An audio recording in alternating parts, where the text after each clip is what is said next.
विदर्भ और महाराष्ट्र के उद्योगों का कैसे हो उत्थान? उत्पादकों उद्योजकों को किन सरकारी सहयोग की है अपेक्षा? नीतियों में किस बदलाव की है जरूरत? टैक्स और सुविधाओं का कैसा हो तालमेल?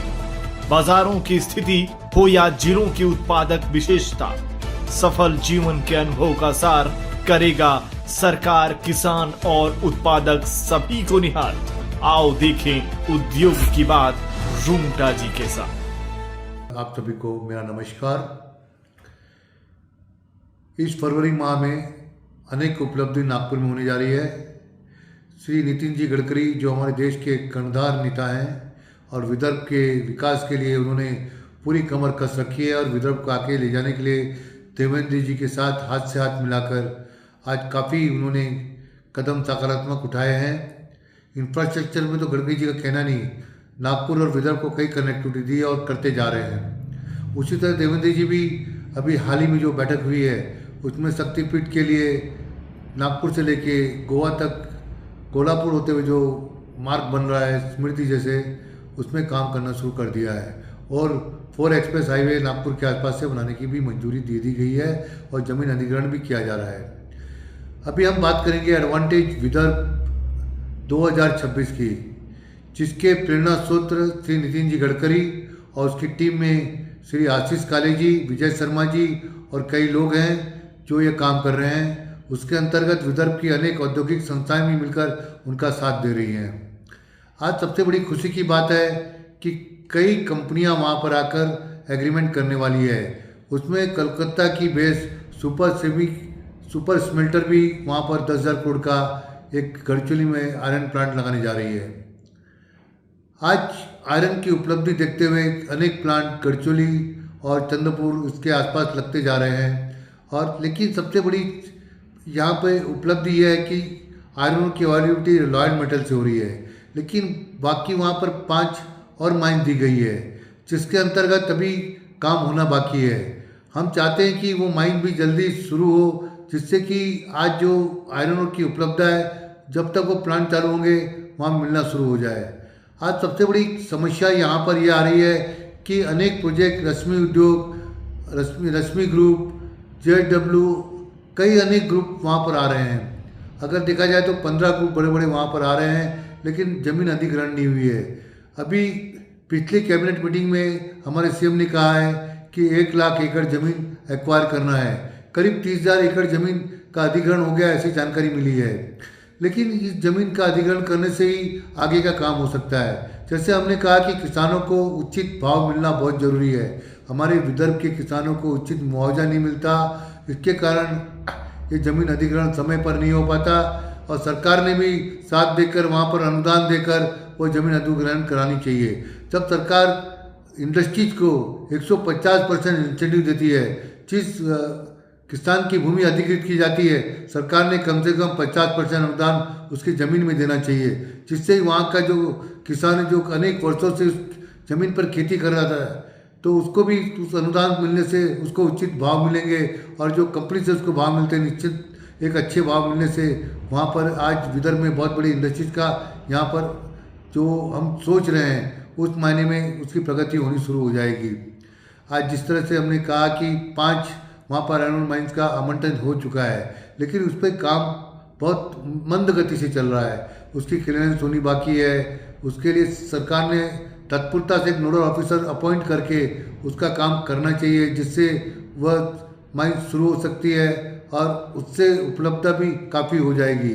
अगर हम देखते हैं आज लॉयड मेटल के प्रॉफिट्स को, वो उस माइन के वजह से काफ़ी अच्छी प्रॉफिट अर्जित किया और नए नए प्रोजेक्ट लगाते जा रहा है, क्योंकि उसको आयरन की सबसे बड़ी उपलब्धता हुई है और जो उसने मेहनत की है, बाल सुब्रमण्यम प्रभाकरण और राजेश गुप्ता ने जो मेहनत की है उसको हम कभी यानी ये नहीं सोच सकते कि उनकी इतनी मेहनत से आज जो नक्सलवाद पूर्णतः समाप्त हो गया है और अन्य उद्योग वहाँ पर आते जा रहे हैं। उसी तरह से हमारे क्षेत्र में कोल गैसिफिकेशन का बहुत बड़ा स्कोप है। इसके लिए हमने बहुत प्रयास किए। जब हंसराज जी मंत्री थे केंद्र में, तब उसमें से ये प्रोजेक्ट देवेंद्र जी और नितिन जी के आशीर्वाद से शुरू किया गया और देवेंद्र जी ने वहाँ पर 1200 एकड़ ज़मीन भद्रावती में दी थी। लेकिन अब यह प्रोजेक्ट सकारात्मक दृष्टि से आने को तैयार है। 4 प्रोजेक्ट हमारे विदर्भ में आ रहे हैं। जब हमने जानकारी ली कि चाइना में 340 मिलियन टन कोयले के द्वारा 100 से ज़्यादा प्लांट में कोल गैसिफिकेशन हो रहा है, इंडोनेशिया में एक प्लांट लगा हुआ है, अच्छा काम कर रहा है, और 8 प्लांट वहाँ पर कोल बेस आने जा रहे हैं।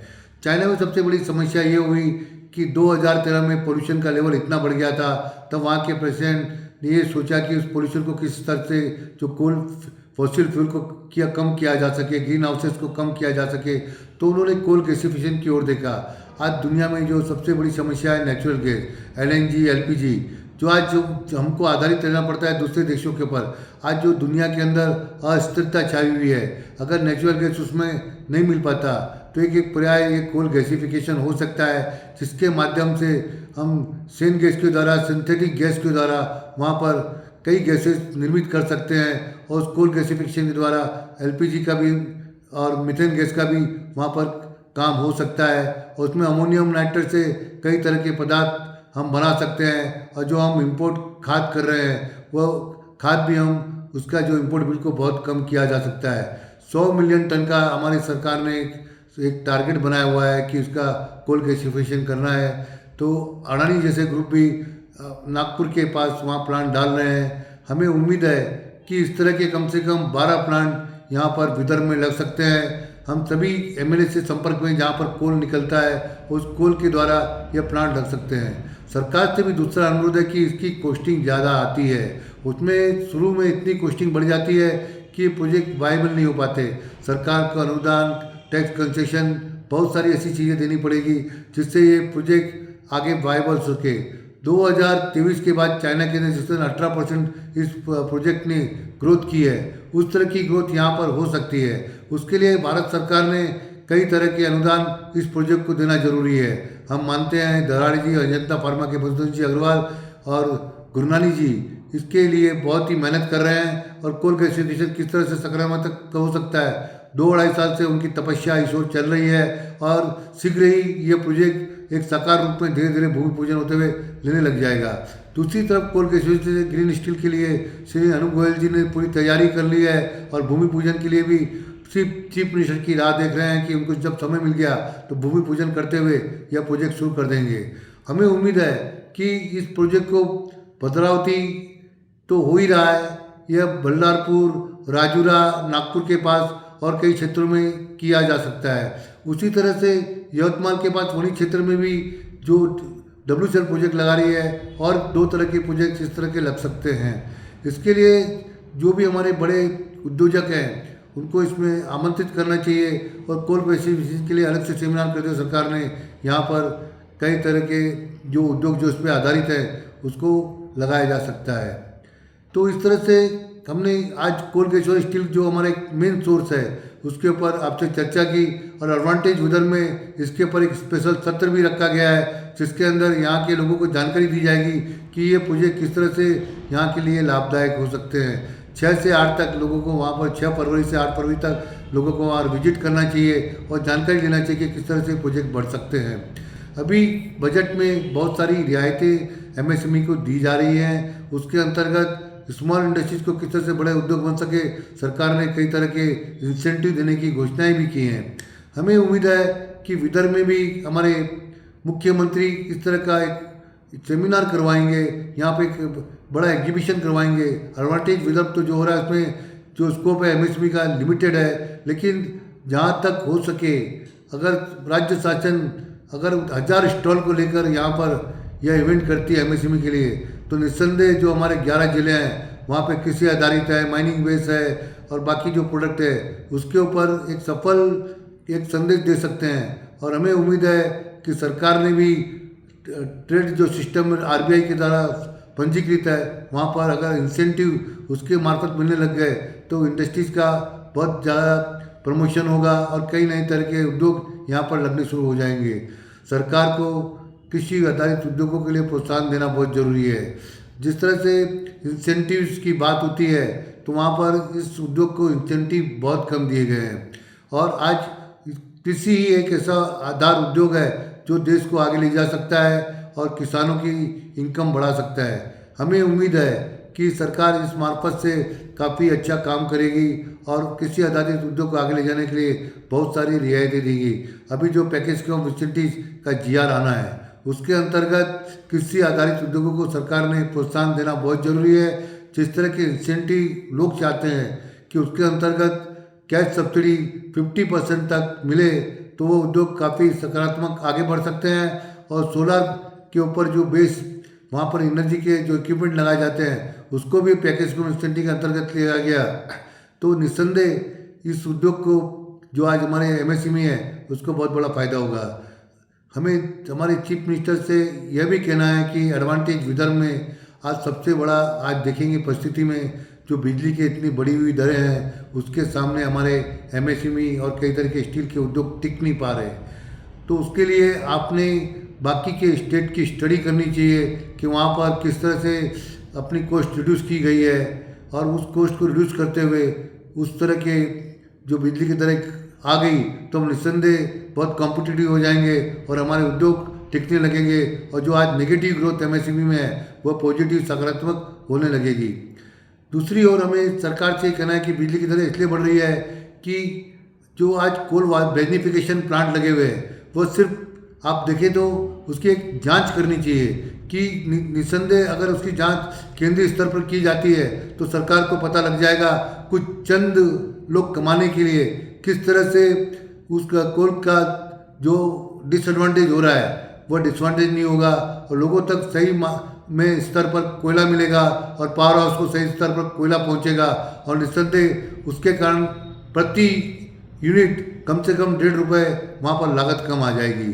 तो इसके लिए सरकार ने उनका 5 साल का जायजा लेना चाहिए कि किस तरह से कोल गैसिफिकेशन प्लांट इस क्षेत्र में कुछ चुनिंदा उद्योगपति जो करोड़ों उपभोक्ता है उसको किस तरह से नुकसान पहुंचा रहे हैं उससे सरकार को सामने पता लग जाएगा और ये निस्संदेह हमारे लिए डिसएडवांटेज है। हम चाहते हैं कि सरकार एडवांटेज की बात सोच रही है और एडवांटेज के मार्फत से हम उद्योग को आगे ले जा सकते हैं। सिमकोन के द्वारा मैनेजमेंट के अंतर्गत बहुत सारे लेक्चर्स का आयोजन IIM के साथ विदर्भ इंडस्ट्रीज एसोसिएशन कर रही है, तो उसके अंतर्गत भी हमारे युवा उद्योजक जो एग्जिस्टिंग उद्योजक है विदर्भ के उसका फ़ायदा लेना चाहिए। निस्संदेह उस फायदे से हमारा उद्योग आगे बढ़ सकता है। अब हम सविस्तार पुनः आपसे अगले हमारे एपिसोड में चर्चा करेंगे, पॉडकास्ट में मिलेंगे। अगर आप ये वीडियो YouTube पर देख रहे हैं तो हमारे चैनल को सब्सक्राइब कर बेल आइकन दबाएं।